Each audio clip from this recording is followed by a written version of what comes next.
So far, so good. But knowing that something's going to break. But that's a problem for when that happens. Exactly.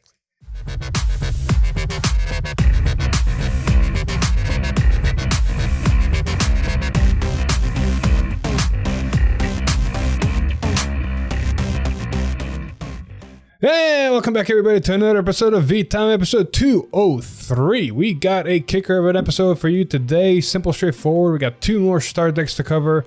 We got a couple of news to mention here and there, but mostly we just gotta say, because this is going to be recorded and posted right on time, or the last day of 2020. Oh, wow, that is ironic. Hector, guess what irony there is?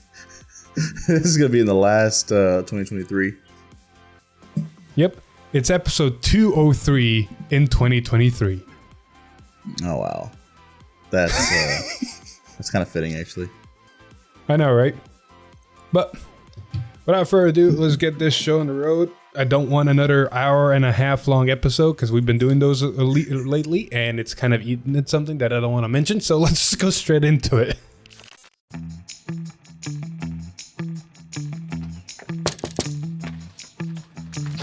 Hey, yes, package for Mr. Top Deck Heroes. Oh, thank you. Thanks.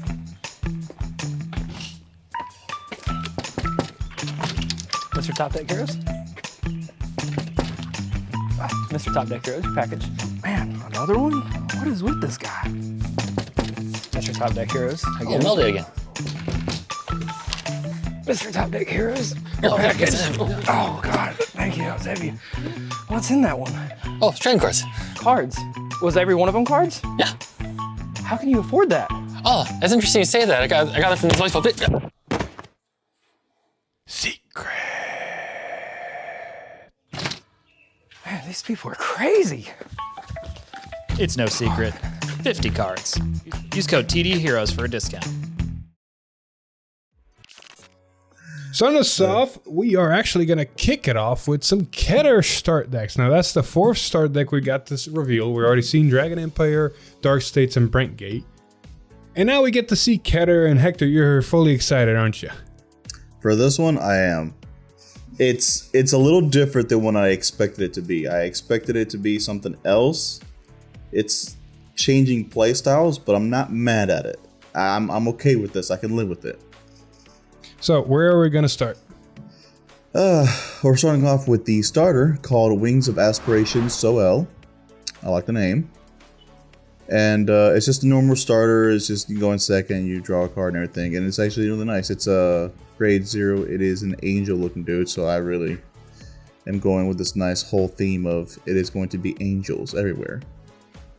That will be cool. We never got an actual angel deck or angel mechanic in Overdress so far after like 13 sets.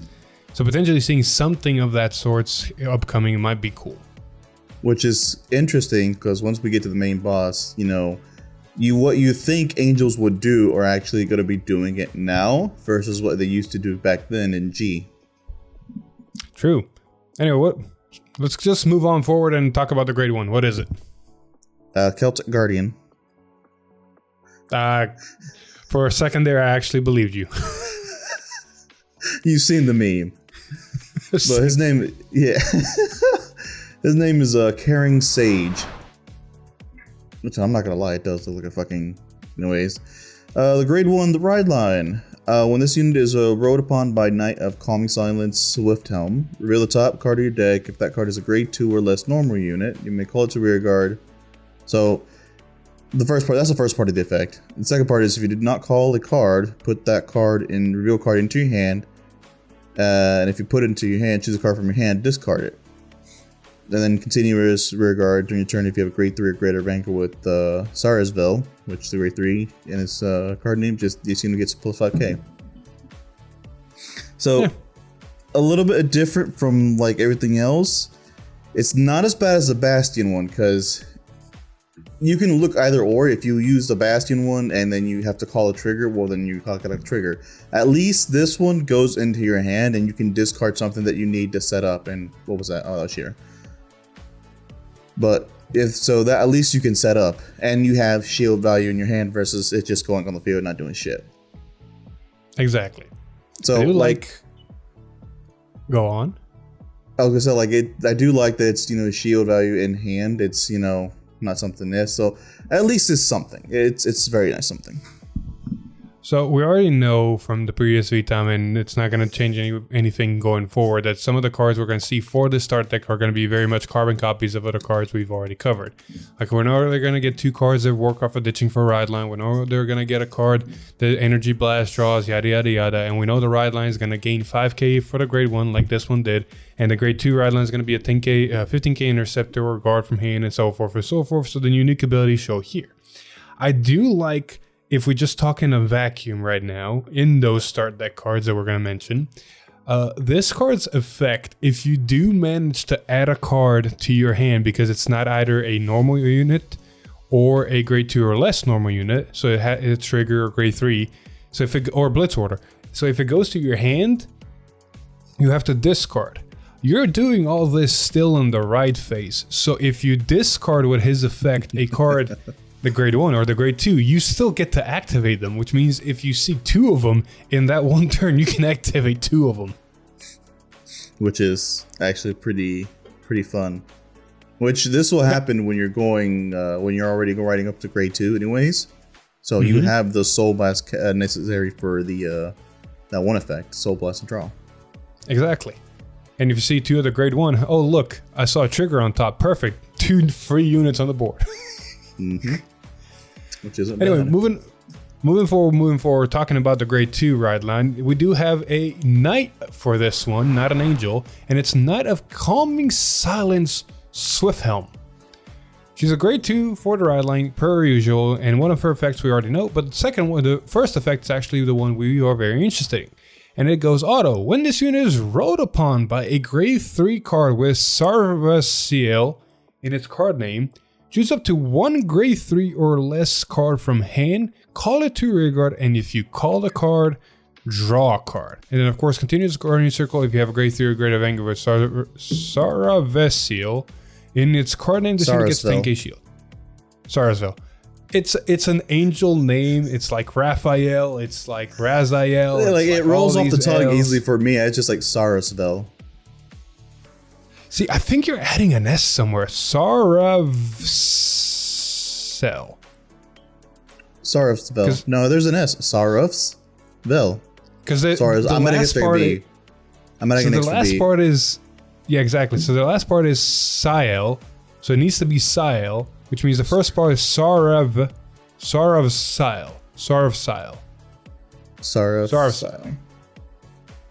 fucking weird. Sarell. Yeah, Sarell. I like Sarell better. Regardless, yeah. You are the Keter main. How good is a call to board draw effect? I mean, this is essentially a mini Alden.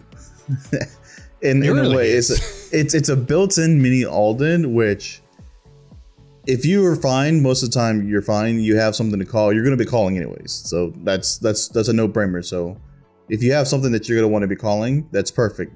You get the rare chance where you have nothing but triggers, well, then you're kind of screwed. But majority of the time, you're going to have something that you want to call anyway. So this just gives you an added bonus. Oh, you're going to do something, regardless. We'll just make it a little bit free. Pretty much.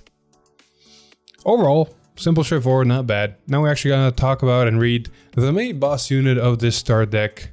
Hector, take it away. Salvation Wing Angel Sarell. Yeah, I'm still gonna call it that. Good. Skill, the normal kind of +1, search for Persona Ride and everything. You'll see in the video that you can do as much as you need, even if you don't have it in deck. Hey man, if you don't have any targets, you just gain 10k. That's it. Yeah, I mean, 10k is 10k. A 33k beat stick on the Vanguard. It's still nice. But anyways, the other effect that is this. Auto Vanguard. When this unit attacks a Vanguard, costs EB4, energy +4, choose a grade 3 or greater normal, grade 3 less normal unit from your drop zone and call it to rear guard, and it gets 10,000 power to the end of the turn. So I was not expecting this one bit. I was not expecting it either from the drop zone. I'm just like, oh, you're different. So I will say, yeah, like I would have thought it would have been something like we knew it was going to be a 4th attack somehow. So I want to say it's obvious because we're so used to Angel Feather-esque units doing something around healing and damage zone and all that, right? Mm-hmm. That was the initial thought. It was going to have to do something with that or some other new kind of bullshit way. But if you really think about it, Stoicheia has Grave Resurrection because in Stoicheia's eyes, or every time that mechanic is implemented, it's thought of as necromancy in a way because it's always undead, you know, dark effects, yada yada yada. But technically Resurrection is also like an angel effect, isn't it? I mean, if you want to look at like comic book lore, at like all the, like just in lore in general, you just constantly hear about angels resurrecting. So yeah, that makes sense. I mean, like to pull from another TCG, Monster Reborn looks like what? Which one's Monster Reborn again? It's literally the OG just revive a creature. Okay, yeah. It has angel wings. It's a fucking key with angel wings. Yeah, it has angel wings. If you want to look at the American version, the worldwide version is a little bit different, but it is 100. True. Yeah, like it's got angel wings and whatnot. I mean, so, you take from a that look aspect, at it, it makes sense. So, oh my fucking god! I just noticed something. Which is? A mystical blessing is granted to the wounded companion. Now it's time for resurrection. That is literally his reminder text. Yeah, card flavor. Yeah. Yeah, flavor text. Sorry, not remember. Flavor text is literally that. I did not read that before making the whole resurrection angel assumption. No, we did not. I totally forgot about that. Oh, that's awesome.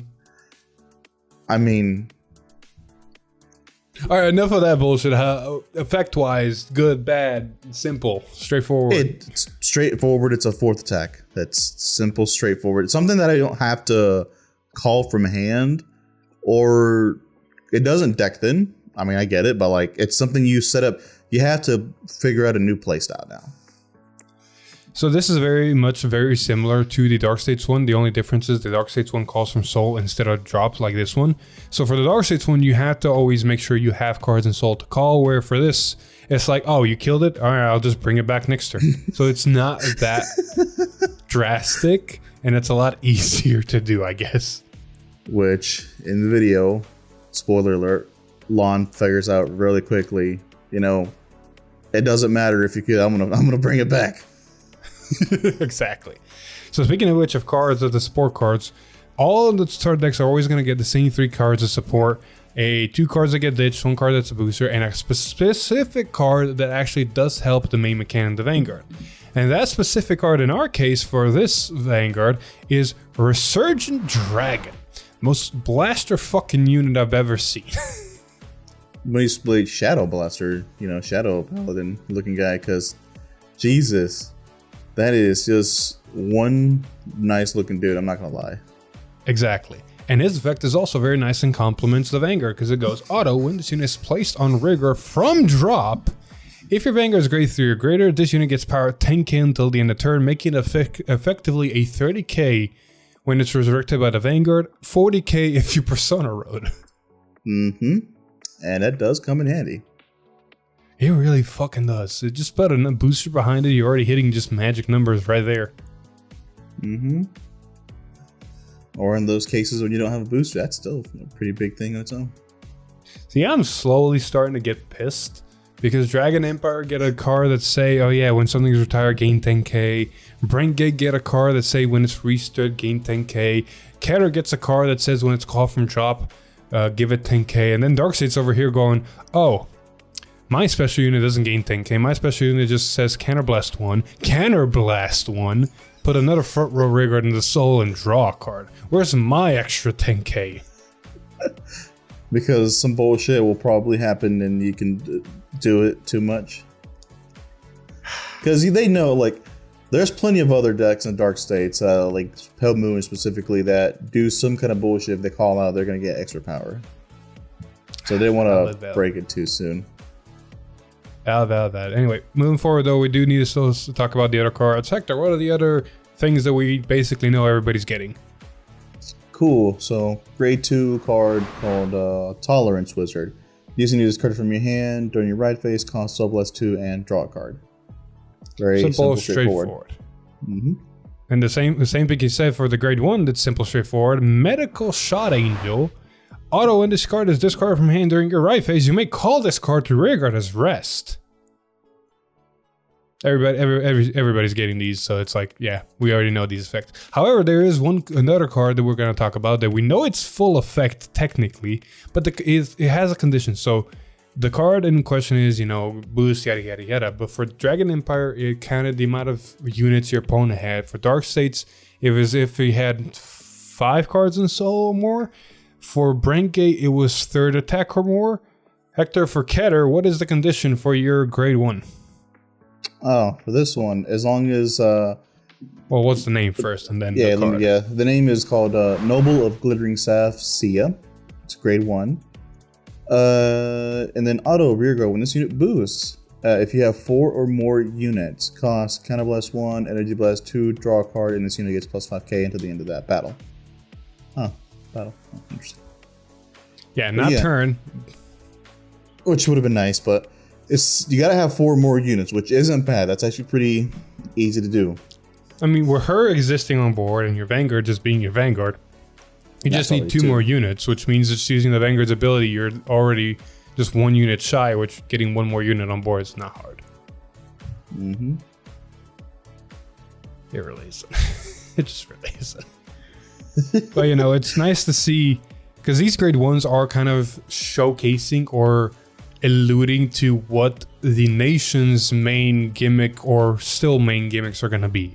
Like I said, Dragon Empire still retire, Dark State's still cards and soul, Brengate's apparently going to be restanding in amount of battles, which is interesting, and Keter is sticking with the stick of, units on board. Mm-hmm. So now that we're gonna go to Stoicheia start deck, we can see what their whole gimmicks are and all that.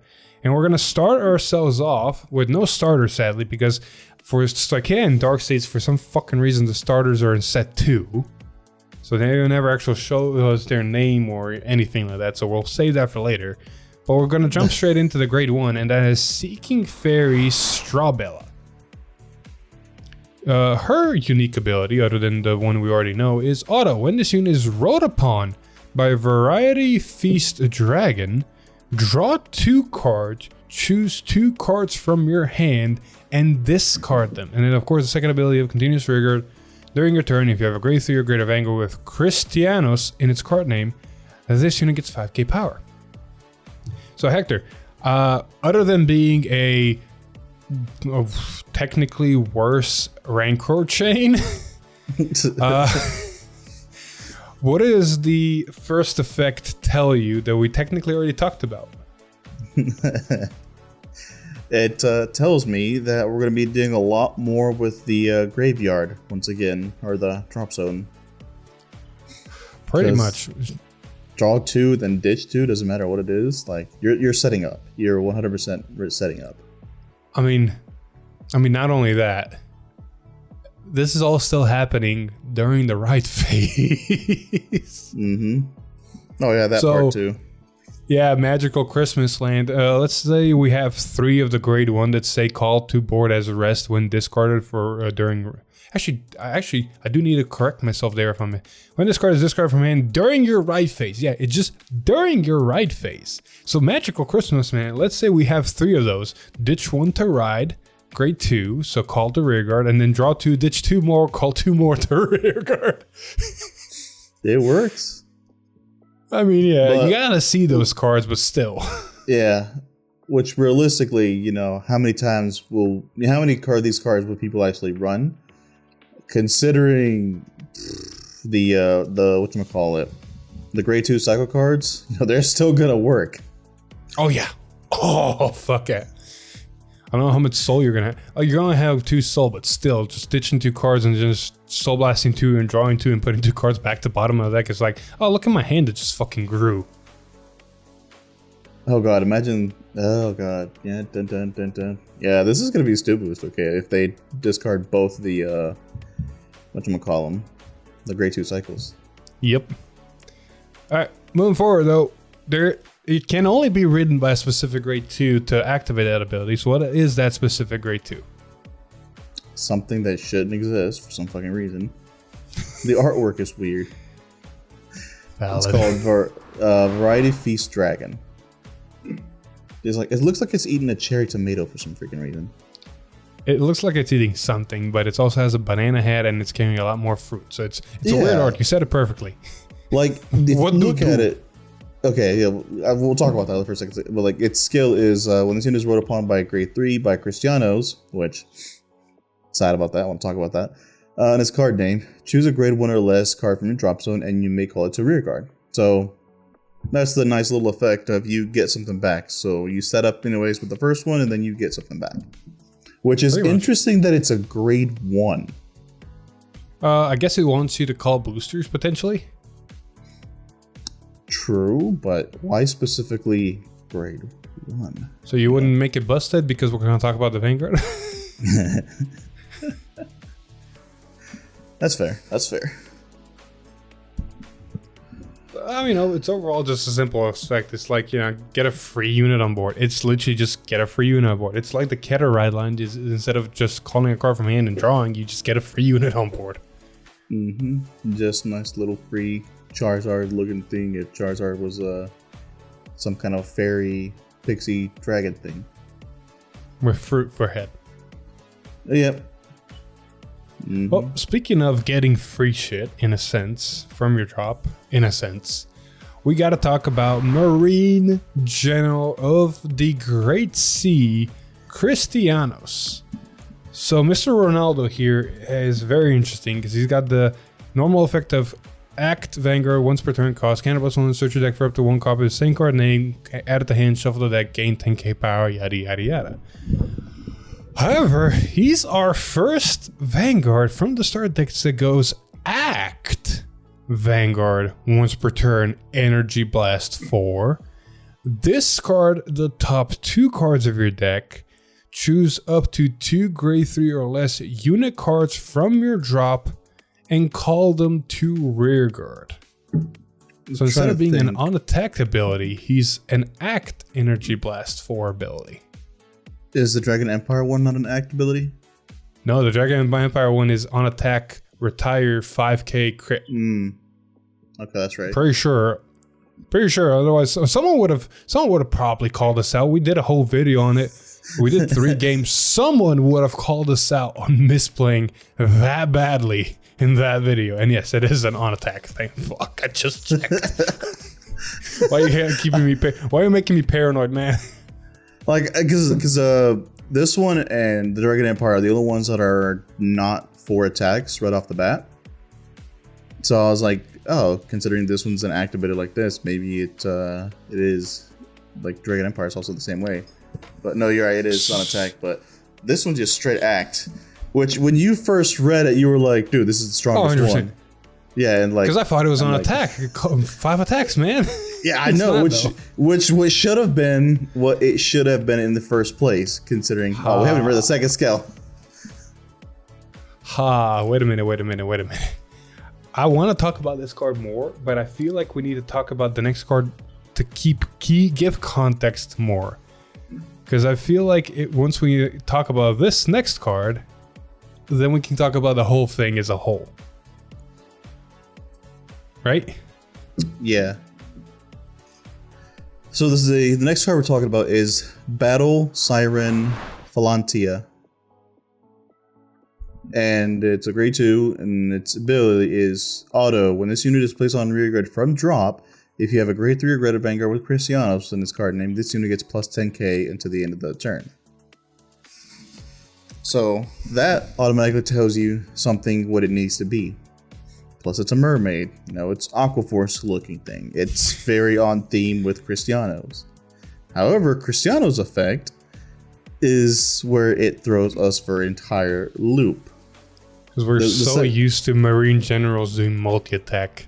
We're so used to Marine generals, something always have some kind of a, like multi-attack, but its skill of it is act once per turn, cost EB4, discard the top 2 cards from your deck, choose up to 2 grade 3 or less cards from your drop zone, and call them to rear guard. So you basically call 2 of this, and you have 20 Ks on the board already. Yeah, you get 20 Ks on the board automatically. But like, and with the ride line calling a grade 1, you have a booster automatically for one of them. That's, you know, but it's just so weird that it's not an actual 4th attacker. Like, I would have been fine if it called an entire column, you know, rather than having 5 attacks. If it's been just an entire column, I'm fine with that. But dude, why during the main phase? Because Keter took your battle phase.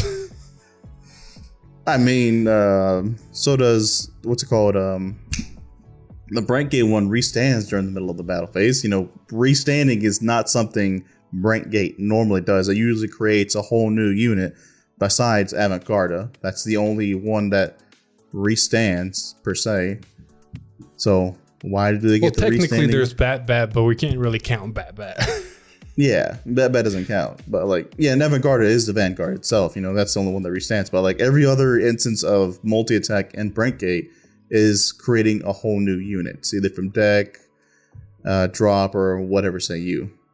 Pretty much. But the fact that it's restanding, and then this one is not, it's like, to me, it feels a little bit of a slap in the face. Well, you gotta also look at it from the different perspective. Yes, you only have 4 attacks, but look at it this way: 3. If you're just taking the start deck in the vacuum, like we've been doing for these videos, we'll talk about more support later and old support, new support, and all of that. But you just take these start decks in the vacuum, right? If you see the ditch cards, you're plussing the hand, you're making a board. You can essentially get easily a full board without actually wasting any cards in your hand. Because you ride your Vanguard, the grade 2 calls a grade 1, and then you use your Vanguard, you call 2 more. You've essentially plussed 3 cards on board on turn 3, and you've not used any cards in your hand yet. No, like, I completely get that. Don't get me wrong, like, on the aspect of, like, do you gain some of that invest? 100%. I'm a little, you know me, I'm a little iffy of having to gamble. Just looking at the top 2 cards of both triggers, you're kind of fucked. Well, that's why you draw 2, ditch 2. Yeah. You're hoping you have something set up already, so I'm always a kind of like, I don't like to gamble with certain things like that, and this one gets gamble, but it is what it is. So Kea has just naturally that gambling effect if you look back and historically. But pretty much. Yeah, like it has good effect. Don't get me wrong. It's a decent card. Like personally, I wanted Aqua for it. I wanted the whole on theme on there. You want a flag brew, but better. Pretty much, yes. I want another Aqua Force. I want my Thavas back, man. I really thought we were getting Thavas back. Well, let's put a pin on this by talking about the last few units that we already know the abilities. We got Letten Archer Shazar as the grade 2 ditch Soul Blast 2 draw card. Then we got Scissors Scorpio, which is more of a Mountain Colony-esque unit for the when discarded from hand during your ride phase, call this card to rearguard as rest. And now we got to talk about the condition card, right? Yeah. It's a little grade 1 called Sunbathing Dragon. You know, all I'm saying in this deck is Stoic can't make up its mind. And because this fairy looking dragon thing reminds me of like Asha bullshit back in the day, Mega Colony bullshit back in the day, Aqua Force bullshit back in the day. Can figure out what they want. Its skill is when this unit boosts, if your drop has 10 or more cards, you know, kind of +1, EB2, draw a card, and this unit gets +5k to the end of the battle. So we're back on drop zone count. The specific amount of cards in the drop zone. So I kind of agree in a sense with all these being generic because they're not technically start deck support. They are generic support cards in the set that the start deck is going to just make vanilla versions of them. we're making for videos their effect so we can kind of test anything and then basically just be able to play the start decks and not hit you with vanilla, hit you with vanilla, hit you with vanilla, because that would be boring AF. Boring AF. But because they're generic cards, they need to basically be able to support anything that comes out. So if we take the faded ones, for example, into perspective, like this makes sense for the faded one Zorga that's coming out in Boost Set 1 of DZ. Because Zorga, if he does Zorga things, is going to definitely fill up the drop zone. So this makes sense to be able to work over there. Which then puts me to my next point. Huh? Zorga comes out in set 2. Yeah, but still, you know what I mean. Yeah. Which I think what Matt said was right, that these cards are essentially going to be working for the red line for the faded ones. Exactly. So with that aspect, if you look at the rest of them, like Keter is easy, just make a board. That's always been the case, but we can also kind of predict that Raziel is going to, in some way, shape, or form, call units, maybe from drop. Or maybe he's finally going to do the Angel Feather mechanic and call units from damage. That'd be cool. But then you go to Brentgate, and the card says third attack or more, which means Brentgate looks to be more attack focused, not restand focused, but multi-attack focused. Which is me as a Velshire player, I'm going to be very excited for that. And then Darkstate's Counted Soul, that's generic, and Dragon Empire, your opponent has less units on board, which honestly, with looking at the faded one, him being like a ninja-esque unit, I can see him retiring, I can see him binding your opponent's stuff, I can see it happening easily. Yeah. So yeah, that has actually been it for these two start decks. Simple, straightforward.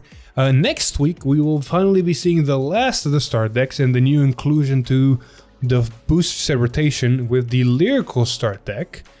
And with the basically rework of both Brentgate and Stoicheia, and or not Stoicheia, more Keter, they could also completely rework Lyrical.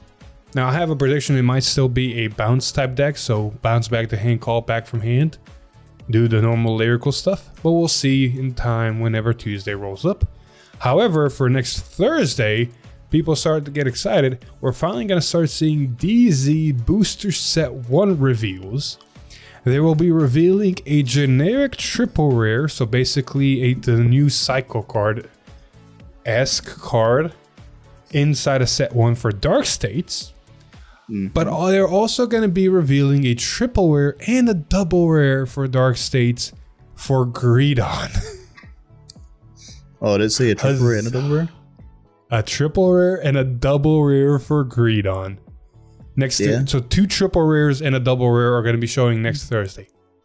Yep. I'm so fucking happy. Which this gives me hope. This gives everybody hope. Well, it gives me hope specifically, like in the terms of was it Set 4 where they introduced Greedon, Flagberg, and Gravidia? Set 3, but yes. Set 3, whatever. But this gives me hope that if Greedon doesn't get another form, it gets something really nice, that possibly we get another Flagberg, or something that's really nice. See, my biggest question is this Greedon support? Or is this Greedon Mask support? Because unlike other Mask decks, this Greedon and Greedon Mask are 2 very different decks. True. It just says a strengthening triple R card for and each for Greedon. It just says Greedon. It doesn't say, So I think they would have mentioned if it would have been a Mask something. You'd be surprised. But we'll see. Only time will tell. We got to move forward. I don't know why that's pulled up. Move forward to the news section. So, not too long ago, they announced they were going to get a sneak peek promo for the Lyrical Boost set releasing in English. And lo and behold, it is a powerful card. Who would have guessed it from the way they announced it? It is going to be the reprint of the powerful grade 1 that basically can either give 5k for a Counterblast, which helps your whole powerful mechanic because you don't want any CB. And it can also restand itself to give you more pressure on attacks because Powerful is a restand mechanic. Huzzah. So overall, not a bad reprint. I do miss whenever sneak peeks, promos, We're good. promos that we have We're not gotten fucking yet. good. Were promos we haven't gotten yet. For instance, a couple of promos on the horizon that we potentially could get in Lyrical are the Grade 2 Cannonball order, the Grade 3 Magazine order, and then more down the road, but that's going to come in its own thing, the Lutetia Curse order. So there's a lot of other promos, and there's probably even more that I'm missing off the top of my head for Lyrical that could have been put in this spot instead of a reprint card. But you know what? It's Powerful, so I'm kind of less mad about it, but still, like, I want promos, man. I want promos. If they're gonna make good fucking promos, I want those fucking good promos. True. We need the good promos that we haven't seen yet. Exactly. Moving forward, I don't remember if we mentioned this on the V-Time already, but we're gonna mention it just in case. We have official information on the English side for the first set of Booster Set 1 and DZ that's coming out on May 3rd. From the normal stuff of we know that's coming out May 3rd, and then it's going to include all 6 nations. We know we're going to get a total of 146 type of cards, 138 of them being new cards and 8 of them being reissued. The reissued cards, we already know what 8 they are. They're the overtriggers. And that is going to accumulate to 18 triple rares, 8 ORRs, which is the overtrigger double rares, 24 types of double rares, 24 types of rares, and 72 commons. 1 energy card and parallels. And here's the kicker that we haven't mentioned last time. Energy cards are used to keep track of energy. Energy generator from the start decks is not included in this product. So the only way to get your energy generator crest is to buy the start decks. Currently.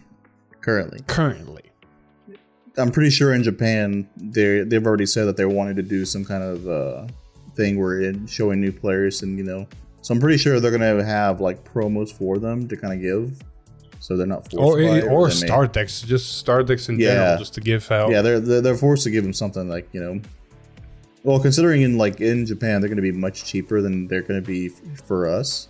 I think what they said, like 500 yen, 400 yen or something like that. 700 yen if I'm not mistaken.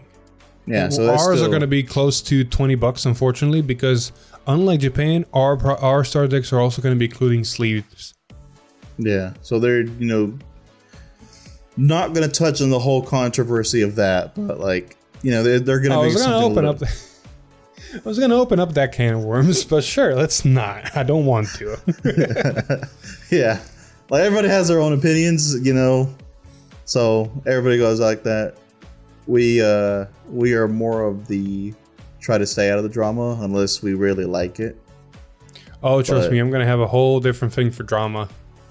Don't worry about it. Hey, last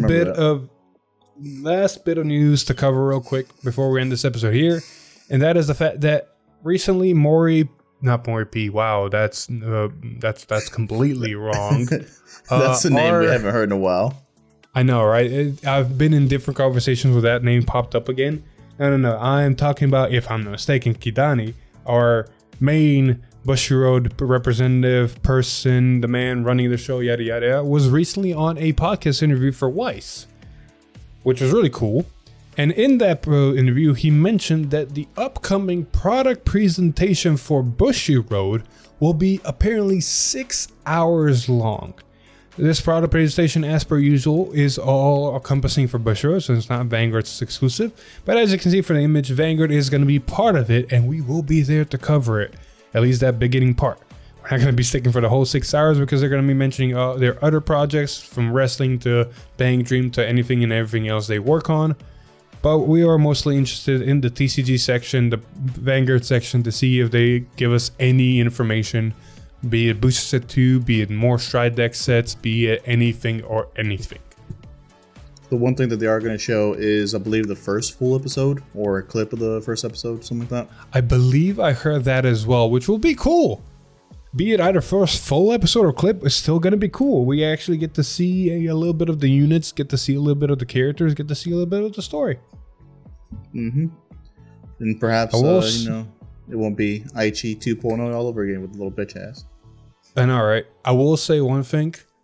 I honestly, as much as the anime does need a little bit of improvement to be more watchable by everybody and not shat on by the community, unfortunately, I did enjoy the fact that the overdress anime from overdress to will dress stepped away from Cray and the units actually existing and all that. You know what I mean? Really? Yeah, overdress and will dress at no point, other than maybe like alluding it a little bit, but not even that, never actually confirmed that Cray or any of these units actually exist or the characters can see them. It was more of a like, oh, I feel this connection with this card and stuff like that, but never actually confirmed. You never actually went to Cray, you never actually saw them interact with Cray units, so forth. So we already know from this from the preview trailer of this, no, Cray is a whole thing. Units are gonna talk to these characters. This is a whole, yeah. Yeah, they're essentially gonna be doing a whole lot more. Because in the original one, like, I think a very few of them spoke. It was more of like that shared feeling of understanding. Because I think only Blaster Blade only spoke like maybe a few words, but like none of them. And like these are huh? These are gonna be full on apparently blown conversations. We already saw Raziel and the main character just shake hands. Mm-hmm. Like, and they was even talking to him in his own domain, so that's gonna be interesting. I do think now. I do think, because it literally came into my head literally a few minutes ago, that if the units are actually going to talk to these characters and the whole Cray was already real in this universe, and I say in this universe because we see some returning characters, so everything's still happening in the same universe. So if Cray and these units were real in this universe all the time, it makes me feel like this anime, Divine Z, is the actual main anime, and Overdress and Will Dress were the fucking prequels. They started whatever the events that kind of led to this chain. Exactly. Like, when I'm guessing when they defeated Griffagilla, they were like, "Oh, the world has officially changed. It's time to do something about it," or whatever fucking bullshit they came up with. That's just one point of view I've thought of just now, but we'll see. This is happening on January 6th. It will be at 6:30 a.m. European Standard Time, and it basically is 12:30 a.m. Eastern Standard Time. So I'll be just waking up while you guys are going to be very tired. Yes, we're going to be very tired about this because it's going to be a thing. Hector, will you be joining Alex? Because Alex will be joining me. I may actually. I may for this one. Huzzah! Especially since I have my own setup here. Yeah, there we go. Actually, if we haven't addressed that formally at all in this entire video, I have my own setup now. So I do not require me going to Alex's or Lon's. I can directly record and do everything from my place now. Exactly. That's why there's pink stuff in the background. Exactly. So this VTime was test number 1. We'll see how it goes. If everything went according to plan, you guys saw this episode, you left with us, you enjoyed it. If not, everything should be still recording. Everything should be still working, so we should be still fine. Emphasis on the should be. Exactly. But with all that being said, we're going to end this here before the should becomes not anymore. So thank you so much for watching episode 203 of VTime. If you liked the episode, please like, share, and comment down below what you're excited for the product stream, or what you think the lyrical deck is going to do, or what your thoughts on the star decks so far are, and so forth and so forth. But if you like what we do here, subscribe to the channel, ring that bell to get notified, maybe, and become a member for some awesome perks. But with all that being said, I've been Philip. I've been Hector. And we wish you a happy new year to come in the next few, or has already happened, depending on when you're watching this, yada, yada, yada. Happy New Year. Bye-bye. Happy New Year, wherever you record and whenever this comes out and whenever you watch. There you go. See, if everything goes according to plan, this will literally drop tomorrow. So for some people in Japan, it already is the new year. For most people in Europe, it's basically still midday. And for most people in America, the day just started. Oh, yeah. Time like zones. the day has...